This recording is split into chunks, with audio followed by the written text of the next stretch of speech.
कहानी शुरू करने से पहले मेरा आप सभी से निवेदन है कि अगर आपको मेरी ये कहानी पसंद आए तो वीडियो को लाइक, कमेंट और शेयर करें।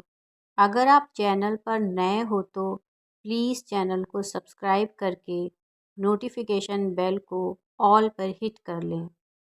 आज की कहानी का शीर्षक है आत्मसम्मान। उमा सुबह के वक्त ड्राइंग रूम में बैठकर अखबार पढ़ रही थी। तभी उसके मोबाइल की घंटी बजी। उसने स्क्रीन पर नंबर देखा। नंबर उसकी बेटी सलोनी का था। कुछ दिनों पहले ही उन्होंने सलोनी की शादी की थी। उसने फ़ोन रिसीव करके सलोनी का हालचाल पूछा तो सलोनी हंसते हुए बोली, माँ, मैं यहाँ पर बिल्कुल ठीक हूँ। मेरे सास ससुर और पति सब मुझे बहुत प्यार करते हैं। मैंने आपसे एक बात पूछने के लिए फ़ोन किया था। मैं कंपनी में मैनेजर की जॉब करती हूँ ना। यहाँ मम्मी मुझसे कई दिनों से कह रही हैं कि तू ये नौकरी छोड़ दे। तेरा पति इंजीनियर है। जब उसकी कमाई से घर का खर्चा आराम से चल जाता है और घर का काम करने के लिए काम वाली बाई लगी है, फिर तू नौकरी क्यों करती है? आराम से घर पर बैठकर मौज कर। तेरी तो नई नई शादी हुई है। हम भी तो आराम से घर पर रहते हैं। बहू, तू तो मुझे नौकरी करती अच्छी नहीं लगती। अब बताओ माँ, अब मैं क्या करूँ? नौकरी करूँ या छोड़ दूँ? यही बात पूछने के लिए मैंने आपके पास फ़ोन किया था। सलोनी की बात सुनकर उसकी माँ उससे बोली, बेटी, ऐसी गलती कभी मत करना। यदि आत्मसम्मान से जीना है तो अपनी नौकरी कभी मत छोड़ना। ऐसी गलती मैंने भी की थी।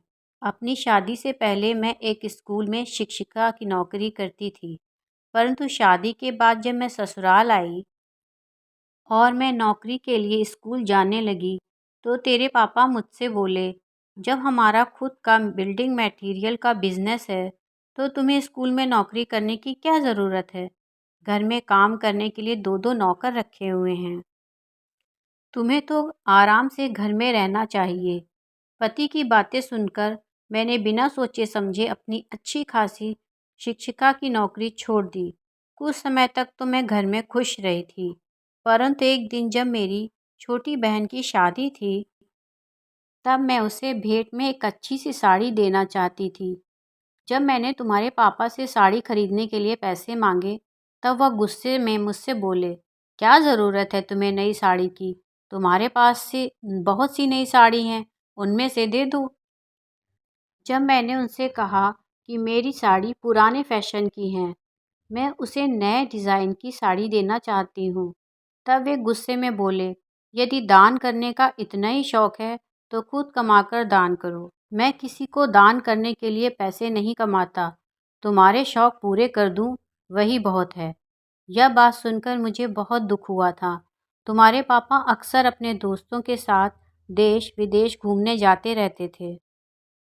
एक बार मेरी कुछ सहेलियों ने अमरनाथ यात्रा पर मेरे साथ जाने का प्रोग्राम बनाया, जिसके लिए मुझे पैसों की ज़रूरत थी।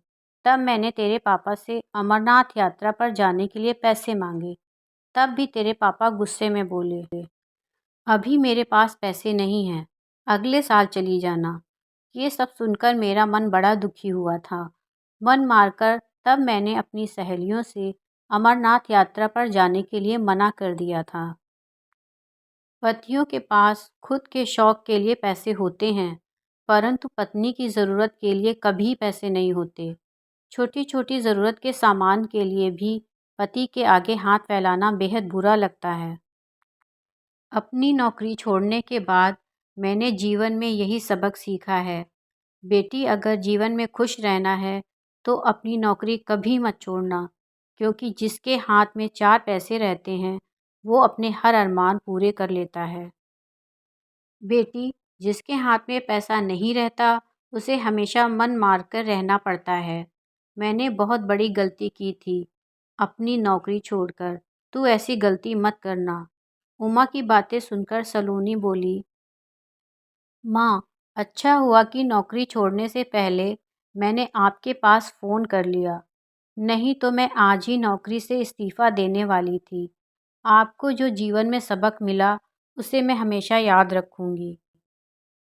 आपने मुझे कभी बताया नहीं कि आपका मन अमरनाथ की यात्रा करने का था। अब की बार जब अमरनाथ यात्रा शुरू होगी, तब मैं आपको यात्रा पर ले चलूँगी। तब उमा मुस्कुराकर बोली, बेटी, जब पति ने उस वक्त मना कर दिया था, उसके बाद फिर मेरा कहीं जाने का मन ही नहीं किया था। इसलिए मैंने तुझे कभी बताया ही नहीं था। परंतु आज जब तुमने मुझसे नौकरी छोड़ने के बारे में पूछा, तो अचानक से वो बात याद आ गई। कोई बात नहीं माँ, जो इच्छा आपकी तब पूरी न हो सकी, उसे अब मैं पूरा करूँगी। मैं आपको इस बार अमरनाथ यात्रा पर ज़रूर ले चलूँगी। आप मना मत करना।